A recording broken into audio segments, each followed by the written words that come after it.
Assalamualaikum warahmatullahi wabarakatuh. Pada kesempatan kali ini saya akan membawakan cerita yang kemarin yang berjudul Digorok Suamiku di Depan Mertuaku Setelah Ketahuan Selingkuh. Nah, kira-kira seperti apakah kelanjutan ceritanya? Tidak usah berlama-lama lagi, kita langsung masuk saja ke alur ceritanya.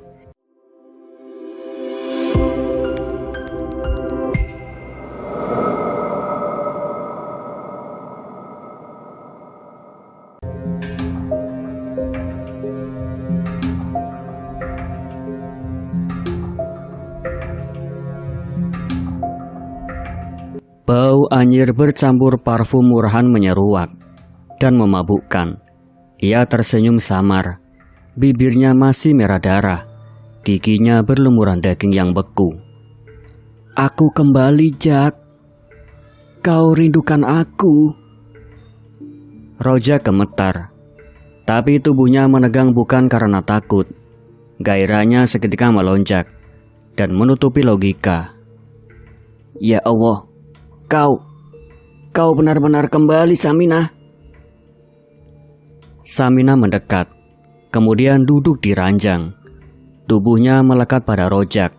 Sentuhannya begitu dingin, seperti es yang baru diangkat dari sumur, namun sekaligus membakar. Bibirnya menempel di bibir Rojak. Darah menetes ke dalam mulutnya. Rojak memejam, tidak peduli, bahkan semakin keras memeluk tubuh perempuan itu. Adegan bercumbu meledak, brutal, ranjang berderit keras. Saminah menungganginya. Gerakannya liar, penuh gairah dan kemarahan yang tak selesai. Rojak mendesah, matanya terbalik, tubuhnya melupakan bahwa perempuan itu sudah mati. Tapi di puncak syahwat, sesuatu terjadi. Saminah menunduk ke telinganya, berbisik dengan suara lirih namun tajam seperti pisau. "Kau ingin tubuhku, Rojak? Maka tubuhmu akan jadi milikku." Tangannya tiba-tiba mencengkeram leher Rojak. Kuku panjangnya menembus kulit. Rojak berteriak, namun suara itu tercekik oleh desaan sendiri. Dalam hitungan detik, tubuhnya mulai tercabik. Perutnya terbelah, darah menyembur memenuhi ranjang. Saminah tetap menindihinya. Wajahnya mendesah, tapi kini bercampur tawa yang gila. Daging Rojak terpotong-potong berantakan, anggota tubuhnya berserakan. Ranjang dipenuhi darah dan potongan tubuh. Sementara Saminah terus bergerak di atasnya, seakan menikmati puncak gairah dari kematian itu. Pagi harinya, kampung Majalaya diguncang kabar. Tubuh Rojak ditemukan oleh tetangga terpotong-potong seperti daging di pasar jagal. Ranjang basah oleh darah, dinding kamar penuh cipratan merah. Seakan ada ritual kejam yang dilakukan semalam. Polisi kemudian datang, tapi wajah-wajah warga lebih banyak menunjukkan ketakutan daripada penasaran. Ini bukan perbuatan manusia," bisik seorang ibu. "Tubuhnya seperti digunting oleh jin." Di rumah besar Hasan, kabar itu sampai lewat bisikan pedagang sayur. Hasan mendengarnya sambil duduk di kursi. Wajahnya pucat, tangan gemetar, tubuhnya terasa dingin. Dan yang paling mengerikan, bau darah yang ia cium semalam kembali menyengat hidungnya. Ia merasa seolah Saminah berdiri di belakangnya, sambil meniup tengkuknya. Haji Umar masuk, wajahnya muram. "Kau dengar, Hasan? Rojak mati." Hasan mengangguk, bibirnya kaku. "Ya Allah, jangan-jangan..." "Diam." Haji Umar menatapnya tajam. "Jangan sebut-sebut. Apapun yang terjadi, jangan keluar dari mulutmu. Kalau orang tahu, kita bisa binasa." Tapi di dalam dada Hasan, ketakutan sudah tumbuh jadi sesuatu yang lebih besar dari rahasia. Malam-malam berikutnya ia tahu, ia akan terus dihantui. Dan di luar sana, arwah Saminah belum puas. Malam itu Hasan terbangun dengan tubuh penuh keringat. Nafasnya terengah, jantungnya berdetak seperti genderang perang. Ranjang di bawah tubuhnya basah, bukan hanya oleh peluh, melainkan sesuatu yang lebih lengket. Dan ketika ia menoleh, kasur telah berwarna merah. Darah mengalir deras dari sela lipatan spray, kemudian menetes ke lantai. Di sampingnya tubuh Saminah kemudian terbaring. Lehernya masih terbelah. Kain spray menempel pada luka itu, dan matanya menatap lurus ke arah Hasan. Senyum tipis tergambar di bibirnya, senyum yang memadukan rindu dan kebencian. Hasan terpekik, namun suaranya tertahan di tenggorokan. Tangan Saminah menggapainya, dingin, basah, lalu menarik wajahnya ke dekat luka yang menganga. "Bang, aku milikmu selamanya, bahkan dalam mati," bisik Saminah, suaranya serak, sensual sekaligus menyayat. Hasan terbangun dengan teriakan parau. Lampu kamar menyala, kasurnya kering. Tidak ada darah, tidak ada tubuh Saminah, hanya dirinya sendiri, duduk gemetar, tangan menutup wajah. Sementara hidungnya masih jelas mencium bau anyir. Keesokan harinya Hasan berjalan seperti bayangan. Matanya merah, tubuhnya lemah. Ia nyaris tidak bicara ketika seorang tetangga bercerita tentang mayat rojak yang terpotong-potong. Setiap kata yang ia dengar membuat perutnya kram. Ia tahu arwah Saminah tidak pernah terkunci di dalam tanah. Haji Umar memandang anaknya dengan wajah serius. "Hasan, kita harus berbuat sesuatu. Aku tidak yakin ini sekadar dendam perempuan. Ada yang lebih gelap." "Apa maksudnya ya?" Hasan menoleh, matanya sembab. "Ilmu hitam." Malam itu Haji Umar diam-diam pergi. Ia mengenakan sarung lusuh, membawa tas kecil berisi segenggam tanah dari kuburan Saminah yang sudah dicor oleh semen. Kakinya menapak jalan setapak menuju rumah seorang kiai sepuh di kampung sebelah. Kiai itu dikenal karena doa-doanya mampu menetralisir segala gangguan gaib. Rumahnya sederhana, berdinding papan, diterangi lampu minyak. Ketika Haji Umar datang, kiai sedang duduk di beranda, tasbih di tangan, wajah teduh namun matanya tajam. "Ada yang kau sembunyikan, Umar?" ujar kiai sebelum pertanyaan dilontarkan. Haji Umar terdiam, lalu meletakkan bungkusan kain kecil di hadapan sang kiai. Ini dari kuburan menantuku, Pak Kiai. Sejak kematiannya, kampung tidak tenang. Orang mati dipenggal, bau darah di mana-mana." Kiai menatap bungkusan itu, kemudian menutup matanya. Arwahnya gelisah. Ada yang mengikatnya, bukan melepaskannya. Kau tahu, Umar, kain kafan itu seharusnya mengantar dia ke tanah, tapi ada tangan yang menjadikannya jerat. Haji Umar menunduk. "Aku hanya ingin rumah tangga anakku bersih. Perempuan itu penghancur. Ia seret anakku ke jurang. Aku tidak ingin arwahnya bebas menari di malam. Jadi aku ikat." Kiai menatapnya tajam. "Kau yang melakukannya." "Aku lakukan doa, tapi bukan doa yang kau kira. Aku bisikan ayat tapi bercampur niat, agar dia tidak pergi, agar dia jadi pelajaran bagi lelaki yang hanya mencari birahi." Kiai menutup mata, wajahnya seketika muram. "Kau bodoh, Umar.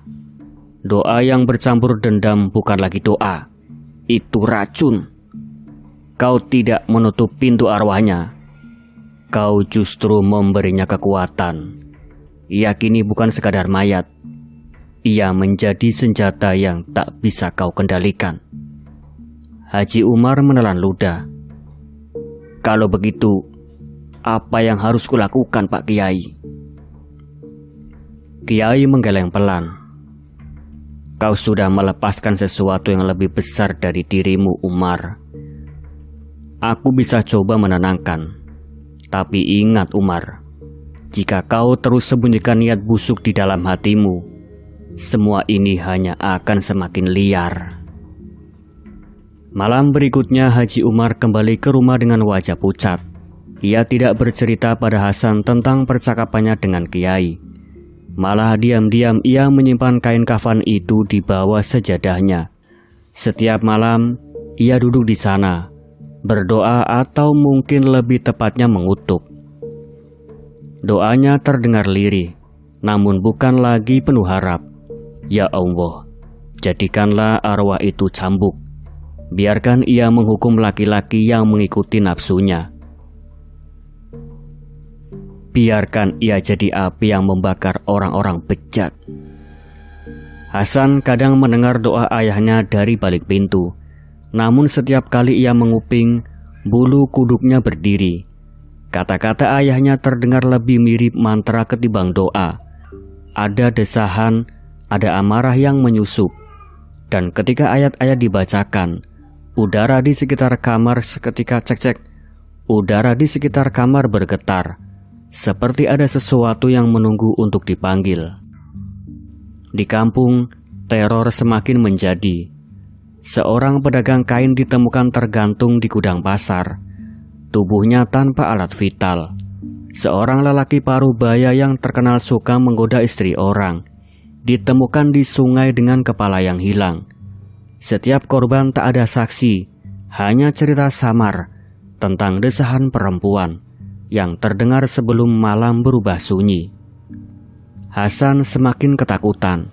Ia tidak bisa makan dan tidak bisa tidur. Setiap kali menutup mata, ia melihat ranjangnya dipenuhi darah lagi. Tubuh istrinya kembali, menindihinya, menyeringai. Ia merasa setiap sudut rumah mengeluarkan bau anyir, meski lantai sudah disiram air bunga berkali-kali. Ya, apa ini semua karena Saminah? Hasan mendekati ayahnya suatu malam. Wajahnya pucat. Haji Umar hanya menatapnya dengan mata merah. Diam, Hasan. Jangan sebut namanya. Kau hanya memperkuatnya. Kenapa aku terus dihantui ya? Kenapa bau darah itu tidak hilang?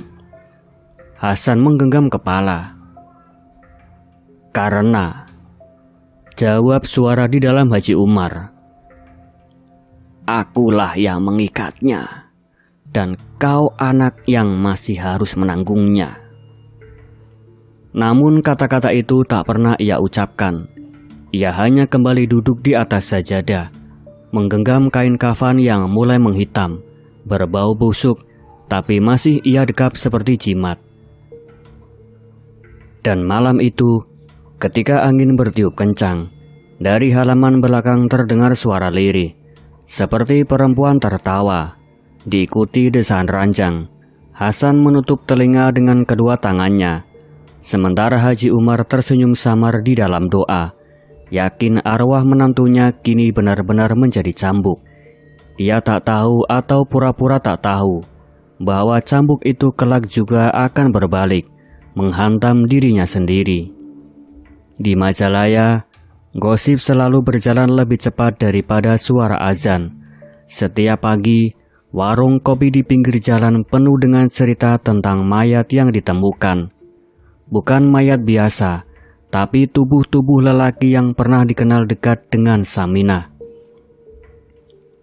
Lelaki pertama ditemukan di sawah. Tubuhnya telanjang, tergeletak di pematang, perutnya robek, dan alat vitalnya hilang. Mulutnya membeku dalam senyum setengah, seakan ia mati di puncak kenikmatan. Warga yang menemukan menjerit, namun sebagian hanya berbisik. Dia dulu suka mondar-mandir ke rumah kontrakan rojak. Lelaki kedua, seorang tukang becak, ditemukan di kamar kosnya. Ranjang penuh bercak darah, tubuhnya terpotong-potong begitu rapi, seolah sedang dipersiapkan untuk dipajang. Di dinding kamar ada bekas tangan perempuan berlumuran darah, meraba dari bawah ke atas, meninggalkan jejak sensual sekaligus mencekam. Dan berikutnya, satu demi satu lelaki yang pernah tidur dengan Saminah jatuh dengan nasib serupa. Tak ada saksi yang berani bersuara. Yang tersisa hanya bisikan bahwa sebelum mereka mati, terdengar suara desaan perempuan, lembut, menggoda, lalu berubah menjadi jeritan gila. Hasan duduk di ruang tamu rumahnya. Lampu remang membuat bayangan wajahnya terlihat lebih tua dari usianya. Setiap kali berita kematian sampai ke telinganya, perutnya mulas, seolah tali dosa menjerat makin kuat. Ia tahu siapa dalang di balik semua itu, bukan manusia, melainkan arwah istrinya sendiri. Namun rasa takut itu bukan satu-satunya yang ia rasakan. Di dalam mimpi-mimpinya, Saminah kembali bukan sebagai mayat, melainkan sebagai perempuan yang dulu pernah ia cintai, lalu ia benci, dan kini ia dambakan sekaligus takuti. Malam itu Hasan bermimpi berada di kamar pengantin mereka yang dulu. Tirai putih bergoyang oleh angin, ranjang berlapis spray merah, dan di atas ranjang, Saminah menunggunya. Lehernya masih sobek, tapi darah yang menetes justru membuat tubuhnya semakin menggoda. Bibirnya basah, matanya penuh ajakan. "Bang, aku kembali untukmu," katanya, suaranya lirih namun menusuk. Hasan ingin lari, namun kakinya terpaku. Tubuhnya panas, gairahnya membara, dan ia merangkak ke ranjang. Saminah menyambut, tubuh mereka menyatu, kemudian bercumbu dengan rasa takut yang sama kuatnya dengan nafsu. Hasan mencium bau anyir, tapi di balik itu ada kenikmatan yang tak pernah ia dapatkan sebelumnya. Namun tepat di puncak syahwat, wajah Saminah berubah, senyumnya melebar, darah menyembur dari lehernya, menutupi semua wajah Hasan. Tangannya mencengkeram alat vital suaminya dengan kuat, seolah hendak merobeknya. Hasan menjerit, terbangun dengan keringat membanjiri tubuhnya. Ia memegang selangkangannya masih utuh, namun celana dalamnya basah, bercampur air mani dan rasa takut. Hasan gemetar, tubuhnya seperti baru saja diperkosa oleh mimpi. Hari-hari berikutnya, Hasan semakin terpuruk. Ia berhenti pergi ke pasar, membiarkan toko emasnya ditutup. Setiap malam ia takut untuk tidur, tapi tubuhnya lelah. Dan setiap kali ia memejamkan mata, mimpi itu kembali. Ranjang, darah, tubuh istrinya yang sensual sekaligus busuk. Ia mulai kehilangan batas antara cinta, takut, dan birahi. Kadang ia merasa rindu pada Saminah, rindu pada tubuhnya, senyumnya, bahkan desahannya. Tapi di saat yang sama, ia tahu arwah itu menuntut balas dendam, dan ia adalah target berikutnya. Haji Umar memperhatikan anaknya dengan mata dingin. Ia tahu semua ini ulah doa yang ia putar balikkan, tapi ia tak berhenti. Setiap malam ia masih menggenggam kain kafan Saminah, membisikkan mantra dengan ayat-ayat yang bercampur dengan dendam. Ia percaya arwah menantunya adalah cambuk, senjata untuk menghukum lelaki bejat. Namun ia buta terhadap kenyataan. Namun ia buta terhadap kenyataan. Cambuk itu kini mulai melilit lehernya sendiri. Di kampung ketakutan merayap. Para lelaki takut untuk keluar malam, takut untuk tidur sendiri. Namun desaan itu tetap terdengar, seperti angin yang menyusup lewat celah pintu, seperti napas perempuan yang menempel di telinga. Beberapa perempuan mulai berbisik, menyalahkan Saminah bahkan setelah mati. Kemudian mereka berkata, "Itu balasan bagi yang tak bisa menahan nafsu." Namun sebagian lain berbisik lirih. Kalau benar Saminah gentayangan, siapa yang akan menyelamatkan kita? Hasan semakin terseret. Ia tahu cepat atau lambat giliran dirinya akan tiba. Namun bagian dari dirinya yang busuk justru menantikan itu. Menantikan tubuh istrinya kembali. Menantikan cumbu bercampur darah. Meski ia tahu ujungnya adalah kematian. Cinta, takut dan birahi kini bercampur dalam dirinya. Membentuk jurang yang kian dalam. Dan dari dasar jurang itu, suara Saminah terus memanggil. Bang, jangan tinggalkan aku. Kita belum selesai. Malam di Majalaya terasa lebih berat dari biasanya. Angin membawa bau anyir dari sawah yang baru dibajak. Bercampur aroma kemenyan yang samar. Rumah besar milik Hasan begitu sunyi. Namun di dalam kamar Haji Umar, doa berdesir lirih. Lelaki tua itu duduk di atas sajadah. Tangan kirinya menggenggam selembar kain kafan yang mulai menguning. Ujungnya berlumur noda yang hitam. Matanya terpejam, bibirnya bergerak cepat, melafal ayat yang bercampur dengan bisikan dendam. Namun malam itu kian berbeda. Setiap kalimat yang ia ucapkan terdengar bergema, lalu patah, seolah udara menolak menyimpan doa. Lampu minyak bergetar, nyalanya meliuk seperti ditiup dari dalam. Yah, suara perempuan menggema, lembut namun dingin. Mata Haji Umar terbuka. Di depan sajadahnya kabut tipis terbentuk, lalu perlahan membentuk tubuh. Rambut panjang menutupi wajah. Tubuhnya mengenakan kain putih yang robek di beberapa bagian, menyingkap kulit pucat. Lehernya masih terbuka. Darah menetes pelan, namun senyumnya begitu menggoda. Saminah, menantuku, bisik Haji Umar, suaranya serak. Jantungnya berdetak kencang. Saminah melangkah mendekat. Bau darah bercampur wangi bunga malam memenuhi kamar. Tangannya menyentuh pipi Haji Umar. Dingin sekaligus hangat, membuat tubuh lelaki tua itu merinding. Jadi kau yang memanggilku, kau yang mengikatku dengan kain kafan ini. Haji Umar tercekat, bibirnya kering.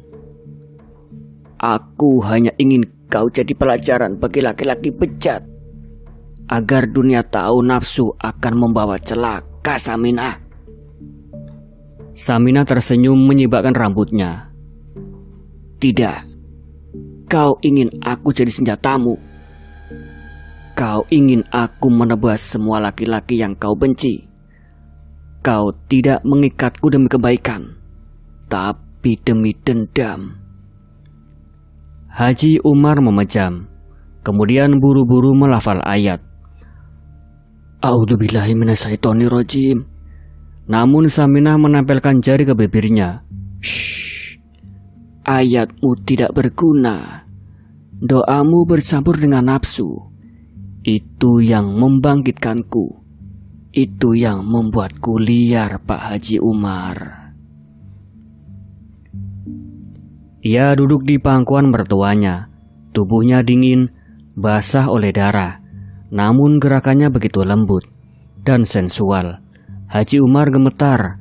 Tangannya ingin menolak, namun justru tergenggam di pinggang arwah itu. Lepaskan aku, Saminah. Suaranya parau tapi tubuhnya tak bergerak. Aku tahu rahasiamu.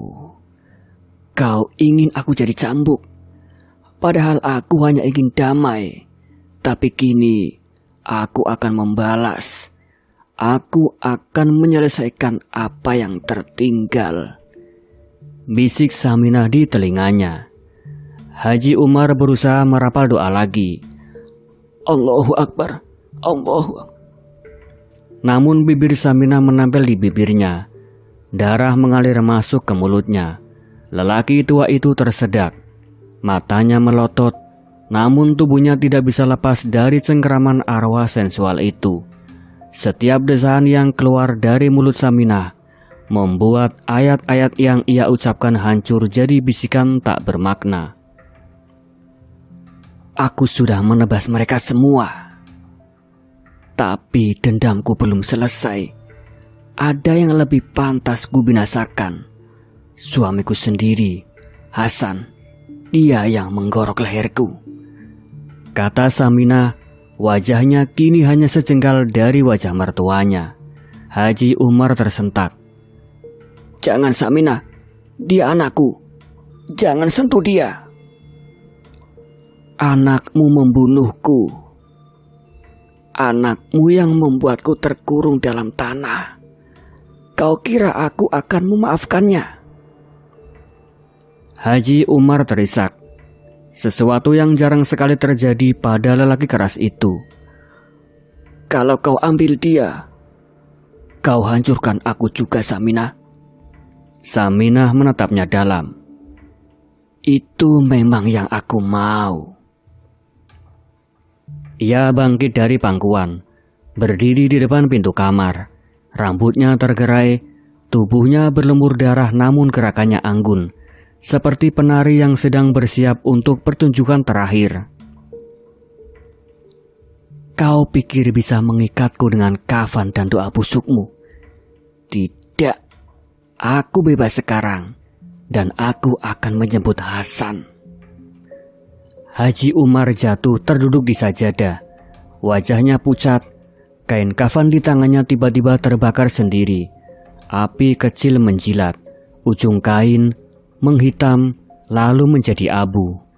Di luar kamar terdengar suara langkah kaki begitu pelan. Desaan perempuan menyusup melalui celah-celah pintu. Semakin lama semakin jelas. Hasan yang tidur di kamar lain mulai gelisah. Tubuhnya meronta dalam mimpi basah yang penuh dengan darah. Ia menggeliat, bermimpi Saminah kembali menindihinya, bercumbu, lalu tiba-tiba menggoroknya dengan tawa. Sementara itu di kamar Haji Umar, lelaki tua itu menutup wajahnya dengan tangan. Ia tahu kendali telah hilang. Arwah Saminah kini bukan lagi senjata, melainkan Algojo yang menunggu giliran terakhir.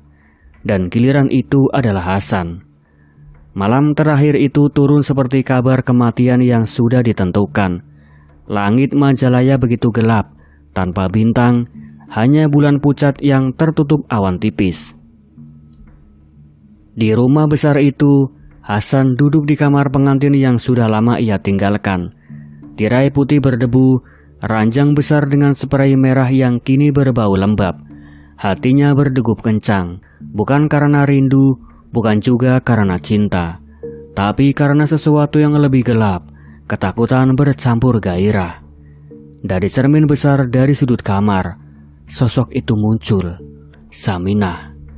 Ia mengenakan kebaya merah sensual, kainnya tipis, melekat di tubuh yang masih menyisakan luka gorokan di leher. Darah menetes perlahan dari bekas luka itu, menodai kebayanya. Matanya berkilat, senyum samar di bibirnya. Rambut panjang kusut menutupi sebagian wajahnya, namun aura tubuhnya tetap menggoda. Bang, kau rindu aku. Suaranya lirih penuh rayuan. Hasan terdiam, mulutnya seketika kering. Tubuhnya ingin lari, tapi kakinya seperti dipaku di lantai. Rasa takut menyelimuti, namun anehnya, darahnya mendidih.